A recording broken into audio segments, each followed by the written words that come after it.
Eu queria passar a palavra então a Simone Uterman, que é da Universidade do Estado da Bahia e também assessora da BDI. Agradecer pela sua vida. Obrigada, bom dia. Na verdade, boa tarde a todos. E gostaria de agradecer muito o convite. Está sendo muito rica a experiência de participar desse fórum de debates e de parabenizar pela iniciativa. Realmente muito interessante, muito rica mesmo. A ideia desse painel é trazer um olhar regional aí sobre a discussão e a minha contribuição vai ser sistematizar a discussão das políticas de desenvolvimento regional no país, tentando levantar alguns pontos sobre as implicações do modelo recente. Bom, então os principais objetivos dessa apresentação são esses, né? Sistematizar algumas informações, análise sobre a trajetória das políticas de desenvolvimento regional no Brasil e, na verdade, eu vou focar, sobretudo, em algumas questões conceituais que ajudam a gente a entender qual é a lógica das propostas de intervenção, muito mais do que trazer dados e evidências empíricas. Levantar algumas questões sobre o surgimento das zonas de crescimento no período recente. Né? O foco, na verdade, então, recai sobre a evolução das políticas públicas voltadas para o desenvolvimento regional e tentar discutir ainda, trazer à luz aqui, trazer aqui para esse debate algumas questões referentes ao que tem acontecido, né, mais recentemente do ponto de vista de políticas de desenvolvimento regional. Então a gente trabalha basicamente com uma sistematização em 3 períodos para entender melhor a questão dos conceitos que estão por trás e que norteiam as políticas de desenvolvimento regional no país. Né? O primeiro período é um período de auge do Estado desenvolvimentista e a temática regional no Brasil ela obedece, né, a essa lógica. É um período que se estende de meados da década de 50 até o final dos anos 70, no qual as políticas de desenvolvimento regional estavam muito associadas à indução, né, de polos de desenvolvimento que vinculados a investimentos industriais que eram considerados capazes de gerar irradiação e desencadear processos de desenvolvimento maiores à sua volta. O desenvolvimento, portanto, ele era visto como um processo a ser gerado a partir de uma atuação intensa e planejada do Estado, sobretudo em relação ao desenvolvimento industrial. Esse modelo de intervenção está muito ligado, né, à industrialização tardia do país, aos requisitos de tecnologia e de financiamento externo, né, à necessidade de uma escala de produção que, naquele momento, teria que ser garantida por uma atuação muito incisiva, muito forte do Estado. No final dos anos 70, né, a coisa muda de figura. Né? A gente tem um período marcado por uma crise fiscal, um aumento de elevação muito acelerado da inflação, onde começa, né, uma preocupação muito grande, muito mais com a questões vinculadas à esfera macroeconômica do que com questões vinculadas à esfera do desenvolvimento. Tá? Então, o foco, né, das preocupações se desloca de fato e vai se consolidando uma visão de que a excessiva intervenção do Estado ela terminava criando distorções no processo de alocação de recursos, inclusive do ponto de vista regional, e também criava dificuldades, né, de caixa do governo. Portanto, era necessário abandonar esse modelo desenvolvimentista e partir para uma outra forma de abordagem do ponto de vista do desenvolvimento e do ponto de vista do desenvolvimento regional. Ao longo dos anos 80, há uma expansão das ideias neoliberais que cria, né, espaço para um novo padrão mesmo de intervenção pública orientado pelos princípios de superioridade do mercado. E embora houvesse expectativas de que as instituições multilaterais se mantivessem fiéis em seus princípios keynesianos, o que se percebe, na verdade, é que elas começam a adotar uma postura muito mais associada ao que viria a se chamar um pouco mais tarde de consenso do Washington, né, que se afasta de fato das suas ideias originais. Então, o equilíbrio macroeconômico termina se sobrepondo a questões associadas ao desenvolvimento. Bom, na década de 90, começa a se evidenciar a necessidade de um conjunto de ações dirigidas para a modernização produtiva com foco na competitividade. Na verdade, o processo de abertura, a saída do Estado da esfera de produção, a extensão dos processos de privatização, tudo isso aos poucos vai levando, né, a uma reflexão maior sobre o papel do Estado e a necessidade de que se criem estruturas de regulação, né, e que se redefina o papel de intervenção do Estado na economia e na sociedade. Então, no fim das contas, é uma mudança que está muito associada à própria evolução do período anterior, né, que faz com que seja necessária uma redefinição, né, uma mudança do foco da atuação do Estado. E o novo papel atribuído ao Estado, ele termina abrangendo, de um lado, a criação de instituições, de estruturas que deem conta dessa nova atividade de regulação. Do outro lado, né, programas e projetos que estejam voltados para essa reorganização produtiva, para esse apoio ao incremento da competitividade. Né. Nesse cenário, vai se ampliando o reconhecimento de que o envolvimento do Estado precisava ser retomada, né, uma discussão sobre a intervenção do Estado, sobre a ação do Estado, né, que não se tornaria anacrônica nesse momento, mas tão somente precisaria de um processo de ajuste, de um processo de revisão. No entanto, a definição dessa nova forma de atuação não é uma tarefa trivial, né? Começa a ganhar força cada vez mais a ideia de que os princípios fundamentais desse novo modelo de desenvolvimento devem incluir mobilização social, devem incluir preocupações com maiores níveis de equidade.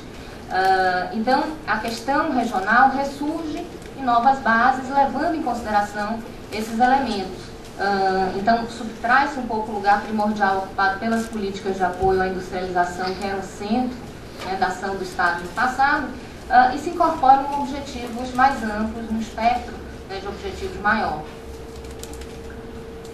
E aí eu acho que surge um conceito importante, né, que termina permeando a construção de uma série de políticas de desenvolvimento regional,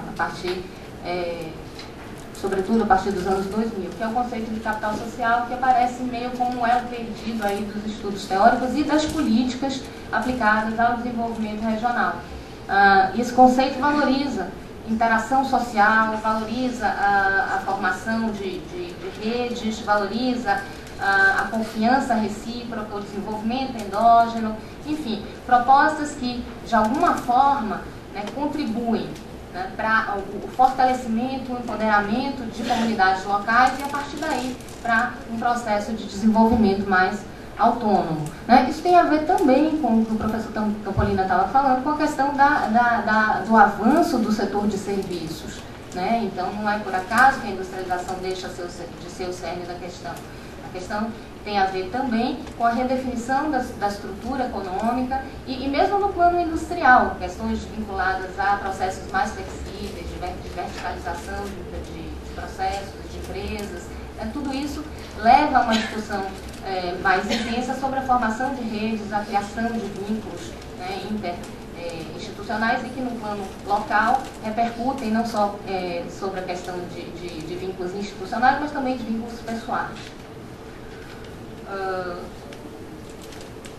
Bom, então começa a haver um questionamento maior aí sobre a associação direta entre desenvolvimento econômico, industrialização, criação de polos industriais em determinados espaços e efeitos irradiadores que dariam conta da questão do desenvolvimento, e começa a haver uma preocupação maior com a questão do desenvolvimento local, com a criação de uma rede mais ampla de atividades e também com a questão de políticas de combate à pobreza e à desigualdade.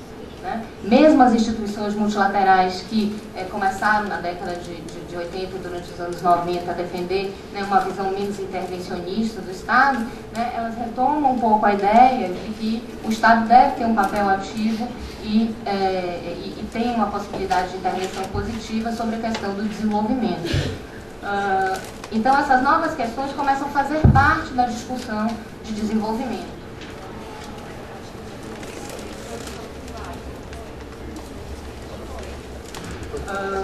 O conceito do desenvolvimento ele termina também se expandindo aí no bojo desse movimento. Tá?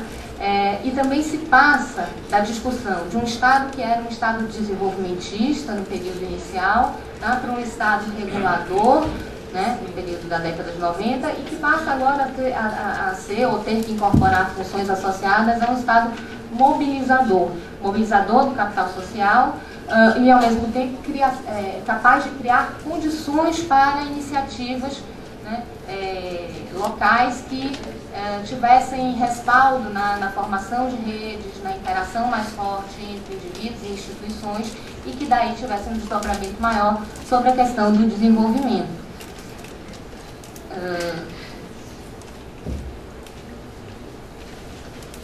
Cada vez mais vai se tornando reconhecida a ideia de que o Estado é promotor de um processo de desenvolvimento que tem que incluir metas de equidade, que tem que tratar da inclusão, né, de atores sociais de diversas origens, de diversas matizes, e isso tudo estabelece princípios para novas formas de intervenção, né, tanto do ponto de vista do desenvolvimento em geral, quanto do ponto de vista do desenvolvimento espacializado, do desenvolvimento regional. Entretanto, não é muito simples, né, estabelecer propostas de desenvolvimento regional pragmáticas, executíveis, com efetiva capacidade de transformação estrutural, né, baseadas nesses conceitos, que são conceitos pouco instrumentalizáveis, no conceito de mobilização social, conceito de criação de capital social, conceito de estímulo ao desenvolvimento de capital endógeno. Né? Do ponto de vista analítico, são conceitos muito ricos, mas do ponto de vista instrumental, são conceitos muito difíceis. É muito difícil pensar uma forma, né, de fazer com que, de fato, as comunidades locais se mobilizem, formem redes eficazes e com capacidade efetiva de transformação, enfim, né? O conceito, portanto, que está por trás dessa nova leva de políticas de desenvolvimento regional, ele é de muito difícil implementação, ele cria desafios imensos.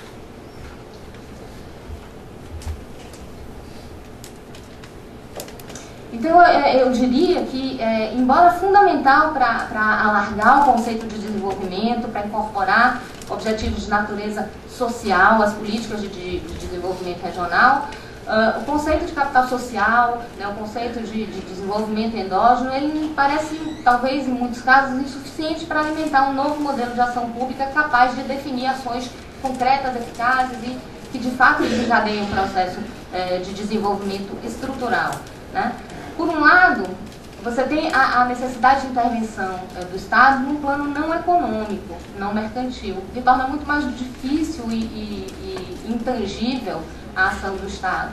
Né? Então, você sai de um plano de intervenção do Estado no setor produtivo e passa para a ideia de intervenção do Estado em ativos que são intangíveis, como a formação de capital social, a formação de redes, a formação de um potencial de desenvolvimento local. E isso é complicado. Né? Por outro lado, é muito difícil pensar fórmulas que sejam capazes de produzir capital social, produzir desenvolvimento endógeno, não tem receitas prontas. Né? E muitas vezes, eu acho que muitas vezes a gente percebe a transposição de experiências exitosas localizadas, né, de fora, para espaços que nem sempre têm características aderentes àquela realidade. Né? Então, nesse sentido, em alguns momentos, termina que essa ideia de desenvolvimento endógeno tem muito a ver com o desenvolvimento de baixo para cima, né, um desenvolvimento de dentro da comunidade, ela termina sendo substituída pelo esforço de formação e mobilização de capital social a partir da transposição de experiências que vêm de fora para dentro e que daí nem sempre se sustentam. Tá? No fim das contas, por outro lado, você tem também, às vezes, uma expectativa exagerada de que há elementos endógenos que sejam capazes de sustentar esse processo do desenvolvimento, que nem sempre é verdadeiro, ou ainda que seja verdadeiro, nem sempre consegue ser instrumentalizado, mobilizado. E por isso é difícil pensar uma estratégia de desenvolvimento regional que esteja desvinculada de um projeto de desenvolvimento nacional. Né? Bom, e aí a gente passa a trazer aqui algumas ideias sobre o período recente.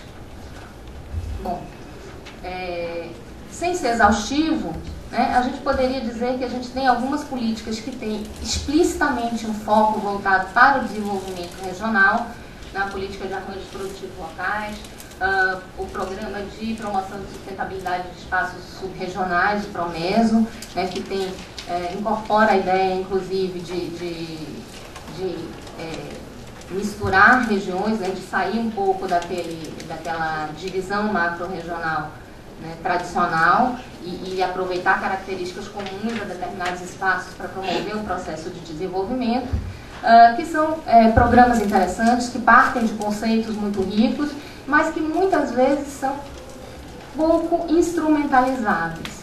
Por outro lado, tem uma série de políticas, né, como as políticas de transferência de renda e os reajustes de salário mínimo, que não são políticas focadas em nenhuma região em particular, né, o que a gente está chamando de blind regional policies, mas que, por outro lado, elas têm um efeito regional muito significativo. E, por outro lado, elas são de fácil aplicação, entendo. Não quero dizer que elas são políticas simples de serem aplicadas, mas é fácil entender quais são os mecanismos de aplicação. Tá?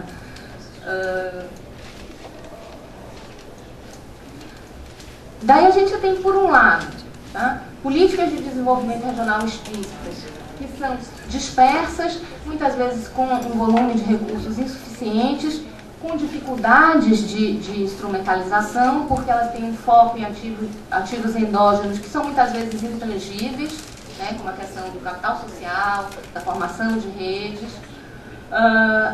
Essas políticas se deparam muitas vezes com uma ausência de institucionalidade apropriada, com fragilidade de bases empresariais nessas localidades, com carências de recursos econômicos capazes de promover, de fato, um processo de desenvolvimento estrutural. Existem questões associadas também à dissociação entre as ações locais e as políticas nacionais, isso também impõe limites aí ao sucesso desse tipo de ação. E também a questão da sua escala, que é muito pequena. A gente tem um país imenso, né, com características das mais diversas possíveis, e implementar uma política dessa natureza, sobretudo se a gente está falando de uma esfera de governo federal, é muito complicado. Então, ainda que muito relevantes do ponto de vista local, algumas dessas iniciativas são muito relevantes mesmo, e a gente ouve falar de casos de sucesso que são exemplares e que são fundamentais para o desenvolvimento de determinados espaços. Mas, do ponto de vista nacional, o impacto dessas políticas é muito reduzido, é muito restrito.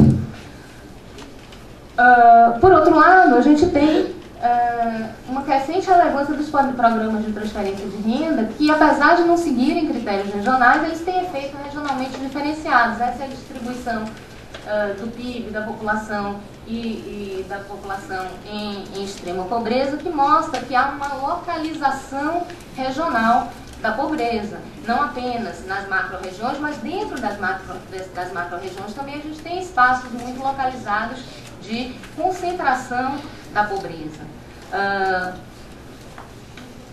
Então, enfim, essas regiões terminam concentrando uma parcela muito representativa dos programas de transferência de renda, do Bolsa Família, dos benefícios de prestação continuada.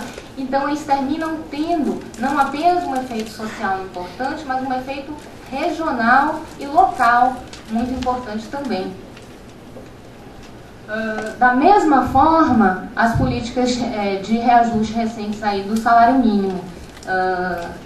O salário mínimo cresceu, né, de forma muito significativa no período recente, o poder de compra aumentou de uma forma muito significativa.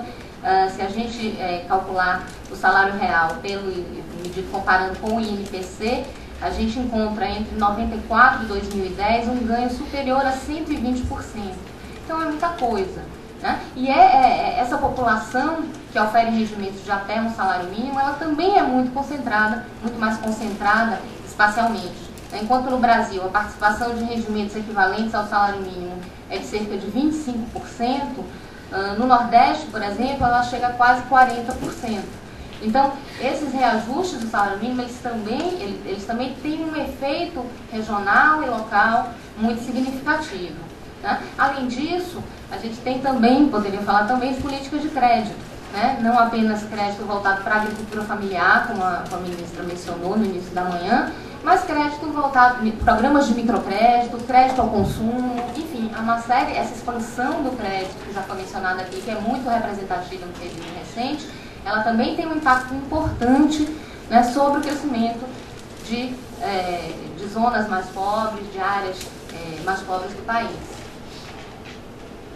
E aí, enfim, podemos trazer aqui alguns pontos para reflexão, né? Em primeiro lugar, é claro que esses programas de transferência de renda são instrumentos valiosos para o enfrentamento da pobreza, têm importantíssimas implicações econômicas e sociais e, mesmo que quase que sem querer, implicações muito relevantes também do ponto de vista do desenvolvimento regional. Há um estudo do professor Azoni da USP, do professor Raul Silveira Neves da Universidade Federal de Pernambuco, que mostra que entre 1995 e 2006, o Bolsa Família e os benefícios de prestação continuada responderiam por mais de 24% da redução das desigualdades regionais do país. Então, programas que não têm um foco regional respondem por aproximadamente, né, 1/4 da redução das desigualdades regionais, isso é muito. Né? Entretanto, a gente poderia discutir um pouco a sustentabilidade desse modelo, que, assim, que no fim das contas termina assegurando a redução das desigualdades regionais com mecanismos que não têm explicitamente essa finalidade. Talvez seja preciso, como foi dito aqui no início da manhã também, desenvolver novos mecanismos de inclusão. E daí a gente fala em mecanismos de inclusão produtiva, o que passa pela escolaridade, pela qualificação, pela criação de melhores oportunidades de ocupação e de emprego, né? E aí eu acho que o debate da mesa anterior é muito rico, não é somente levar a escola, o aluno à escola, mas garantir uma escola de qualidade, garantir a efetividade do ensino. Então essas são questões importantes que estão por trás da discussão do desenvolvimento regional e da sustentabilidade, né, da expansão do consumo nessas zonas de crescimento que tem, né, explodido aí no período mais recente. Então essas são questões relevantes para a discussão. Eu acho que há, né, cada vez mais uma consciência de que é necessário avançar em determinados processos. Enfim, existem mapeamentos, eu sei que tem sido feito pelo Ministério do Desenvolvimento Social, até tem alguns trabalhos em conjunto com o SEBEPLAR, para mapear zonas, né, de inclusão produtiva, que tentar determinar alguns projetos que sejam mais estruturantes. Existem projetos que levam em conta o entorno, né, de grandes projetos e a ideia aí seria retornar talvez um pouco a questão dos polos de desenvolvimento, mas com cuidado para que não se volte aqueles projetos que muitas vezes ficam regionalmente como enclaves, né, sem interação com o entorno. Enfim, essas são ideias que têm sido amadurecidas e eu acho que precisa de fato haver um avanço nessa direção, para que a gente possa garantir a sustentabilidade do crescimento, para que a gente possa garantir uma mudança estrutural, de fato, nas condições de desenvolvimento regional no país. Eu acho que é isso. Obrigada pela atenção, obrigada pelo convite.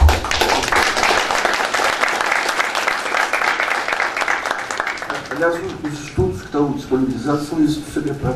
É só para dar um pequeno toque sobre a importância dos conceitos aí na definição de futuro do país. Em 94, 95, você tinha essa teoria da integração competitiva, né, que vem do BNDES, o Collor começa a implementar, que era uma abertura gradativa da economia para dar tempo para as empresas brasileiras se qualificarem, montarem parcerias e tudo. Isso aí foi rompido quando veio o Plano Real com um câmbio, que de repente, da noite para o dia, aprecia aí 15%, 20% aí, a moeda nacional.